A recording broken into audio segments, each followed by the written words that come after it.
Então, ministro, na sua apresentação você comemorou os números do Farmácia Popular e do Pé de Meia, e eu já antecipo que Vossa Excelência vai ter um desafio muito grande e deve precisar da ajuda do ministro Haddad em explicar como em 2026 todos esses programas terão necessariamente de acabar, porque não vai mais haver o orçamento discricionário da União. A previsão, por causa do desenho do orçamento, e acredito que isso deve ser um grande desafio para a comunicação, é que mais de 100% das despesas sejam obrigatórias em 2027. O que significa que tudo que está no orçamento discricionário, Farmácia Popular, Pé de Meia, Minha Casa Minha Vida, CAPES, CNPq, Auxílio Gás, tudo isso não vai ter margem dentro do orçamento para ser financiado, porque lá atrás, e mais uma vez sei que Vossa Excelência deve recorrer ao ministro Haddad por isso, nós aprovamos um texto aqui nessa casa, não com o meu voto, mas a pedido por proposta do governo Lula, aprovado pela base do governo, que estabelece ali o gasto de 70% do aumento da receita corrente líquida dentro de uma banda de R$ 0,6 e R$ 2,5 para cima, que fez com que o governo aumentasse os gastos obrigatórios a ponto da gente não ter mais verba para os programas que Vossa Excelência comemorou a partir de 2027.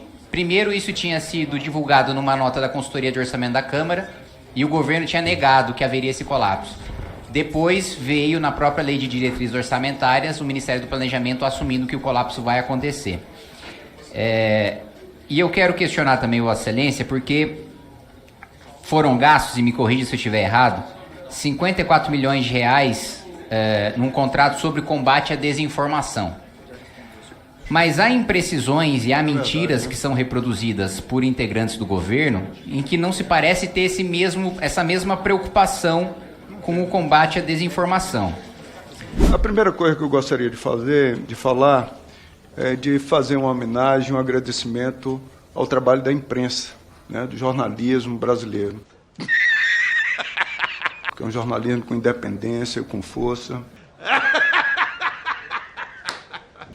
Isso vai no sentido seguinte: não existe nenhuma fake news do Estado de São Paulo. Pode ter informação, mas isso não significa a fake news. Para a gente facilitar e já ficar assim sumário, porque meu tempo é curto, é dizer o seguinte: olha, voltando, a SECOM não integra a Rede Minerva e a iniciativa é exclusiva do IBIC, Instituto Brasileiro de Informação e Ciência e Tecnologia, voltado ao combate à desinformação. O envolvimento da SECOM se deu por diálogos institucionais sobre desinformações no exercício de suas atribuições. A SECOM não teve acesso aos dados ou relatórios produzidos pelo projeto. Queria também parabenizá-lo e fazer um raciocínio inverso. Colocar para você o seguinte: quando você fala que o Pé de Meia e o Farmácia Popular podem acabar o ano que vem, que eu acho que precisa ser visto com o ministro Haddad, a gente vê, mas como você fala isso como uma falta, e que a gente levantou aqui os dados, o senhor está, na verdade, elogiando esses dois programas, e eu acho muito importante que o senhor também saia na defesa para que nada disso possa acontecer. Eu acho que isso a gente está junto e vamos trabalhar junto nisso, e agradeço pelo elogio aos dois programas. Na sua própria apresentação, ministro, você disse que o recorde nas inscrições do Enem era um resultado do Pé de Meia, que isso significaria menos evasão escolar. Só que a evasão escolar pré-Pé de Meia era menor do que a evasão de hoje. Era 5,6%, segundo dados do governo federal, e passou para 5,9%. A inflação também, que na apresentação que você colocou tem a afirmação de que ela está na mínima histórica, não está na mínima histórica, ministro. A inflação foi menor em 17, 18, 19, 1988 e alguns outros períodos, segundo dados também do Ministério do Planejamento. E um outro ponto que é importante ser ressaltado, e aqui tem uma propaganda antiga da Folha de São Paulo, que eu tenho certeza que Vossa Excelência conhece, que dizia o seguinte, que é possível mentir apenas dizendo a verdade, né? E quando se fala de dado da inflação, não se pode ignorar a taxa de juros de 15%, que é o que sempre foi motivo de ataques do próprio presidente Lula, sempre foi motivo de discursos inflamados aqui por parte de parlamentares petistas e uso das suas redes sociais em relação à taxa de juros praticada pelo Banco Central à época do Roberto Campos Neto. E aí, quando houve agora uma indicação do presidente Lula, para o Banco Central, que é o Galípolo, e o Galípolo aumentou a taxa de juros para além do que o próprio mercado esperava, além daquilo que estava sendo praticado pelo Roberto Campos Neto. Ainda assim, os ataques agora ao Banco Central por parte do presidente na sua comunicação pararam, cessaram, porque ele mesmo fez essa indicação e me parece que ele perdeu um inimigo externo para jogar a culpa, o bode expiatório para jogar a culpa no aumento da taxa de juros. Em relação à taxa de juros do Banco Central, mais uma vez, o senhor defendeu e defende a autonomia do Banco Central. Então, a autonomia do Banco Central tem lá os juros, a gente pode discordar ou não, mas o Banco Central é autônomo. Não quer dizer que o presidente, por indicar o presidente que foi do Banco Central, e ele foi analisado pelo Senado, aí ele passa a ser presidente do Banco Central. Não tem interferência, nem o presidente vai decidir, o presidente da República decidir nada em relação ao presidente do Banco Central e à política que ele está levando. O que eu quero dizer, e eu vinha na fala do Lindenberg, e vi que vocês dois, na política, dão um debate político interessante, tem convergências interessantes, pelo que eu vi, o pouco que eu consegui ouvir aqui, eu quero dizer que você pode bater um papo com ele e questionar algumas coisas. Outro ponto que eu gostaria de colocar, ministro, é que Vossa Excelência falou, aspas, que não é que esse governo esteja cobrando dos mais pobres, fecha aspas, e daí partiu para falar sobre a proposta do imposto de renda. Muito provavelmente Vossa Excelência não sabe disso, porque não é responsável pela articulação política do governo e nem era ministro na época, mas nós da oposição apresentamos um destaque em 2023 para que passasse a valer a promessa do presidente Lula da isenção do imposto de renda de R$ 5.000 a partir de 2024. Então já estaria em vigor hoje, já estaria em vigor desde o ano passado, hoje e dali para frente. E a base do governo votou contra. Inclusive o próprio Partido dos Trabalhadores votou contra que os trabalhadores tivessem essa isenção desde 2024, para só aprovar agora e entrar a isenção no ano eleitoral. Isso eu quero pontuar. E outro elemento sobre o governo não estar taxando os mais pobres, e eu tive um debate público com o deputado Lindbergh sobre isso recentemente, é sobre a taxa das blusinhas, que inclusive Vossa Excelência muito bem sabe que esse é o principal calcanhar de Aquiles em relação à popularidade do governo. Não dá para o governo ter um discurso de que a taxação é para os super ricos e taxar a compra de mais pobre, até $50. Porque não tem nenhum bilionário fazendo compra na China até $50. Não tem nenhum milionário fazendo compra na China até $50. É a tributação em cima dos mais pobres. Inclusive saiu um estudo recente mostrando que 14 milhões de pessoas das classes C, D e E deixaram de fazer compras em razão dessa tributação do governo. E veja a contradição. O governo manteve a isenção de $1.000 para quem tem dinheiro para viajar fora e trazer os produtos na sua bagagem. Então, Vossa Excelência, assim como eu e todos os outros parlamentares aqui, têm condição de viajar para fora e trazer $1.000 de compras isentas de qualquer tributação na sua bagagem. Agora, quem não tem condição de sair do país, não tem mais o direito de fazer uma compra até $50. É muito contraditório colocar isso. E dizer...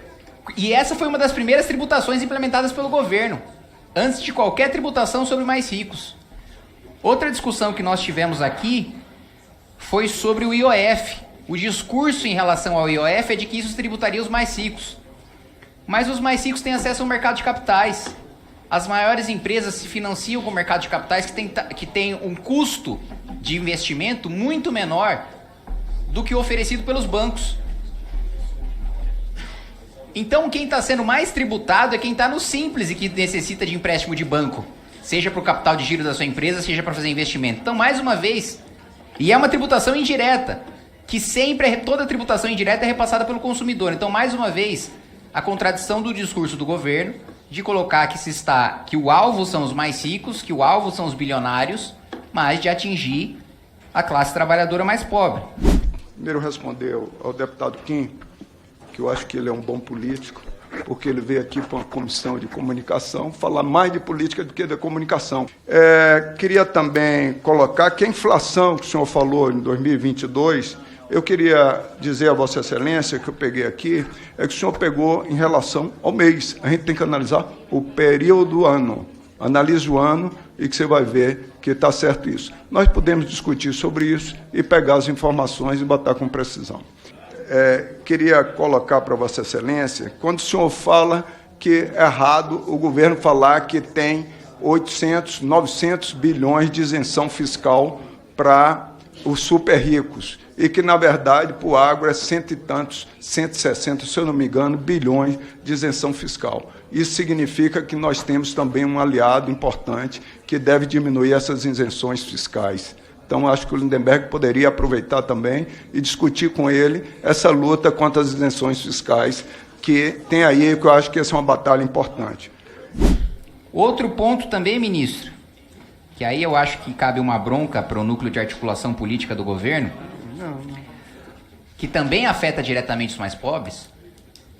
A base do governo aqui no Congresso Nacional, inclusive 100% dos senadores do Partido dos Trabalhadores, votaram 200 bilhões de reais em encargo na conta de luz dos mais pobres. E agora a gente está, nesse exato momento, está sendo analisada e votada a medida provisória 1.300 da tarifa social. Só que o desconto que está sendo dado para os mais pobres na tarifa social não paga o aumento de 200 bi dos jabutis das eólicas offshore que a base do PT votou para manter. Então veja, você tem uma medida provisória para dar um discurso para o governo de que ele está beneficiando os mais pobres na conta de luz, mas ao mesmo tempo ele joga encargos na CDE para aumentar a conta de luz em 200 bilhões de reais para dar dinheiro para bilionários. Ninguém aqui é criança em relação ao setor elétrico. Todo mundo sabe para o bolso de quem está indo. Recurso quando a gente obriga o governo a expandir o Proinfra e contratar energia de termoelétrica do Suarez, o S da OAS. Concordo. Todo mundo sabe para onde está indo esse dinheiro. Que a base do governo votou para tirar dinheiro do mais pobre e colocar no bolso do Suarez. Todo mundo sabe quem acabou de comprar carteira de PCH. Joesley e Wesley Batista. Que vai ser contratada necessariamente não a preço de leilão novo, mas a preço de leilão velho. Saindo dinheiro da conta de luz do mais pobre para ir para o bolso do Joesley e do Wesley Batista.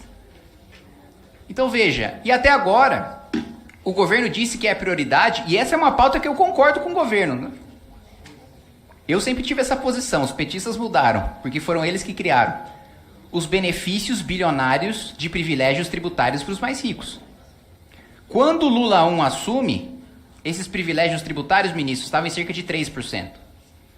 Quando Dilma entrega o governo, os privilégios para os mais ricos subiram para 7%, 8% do PIB.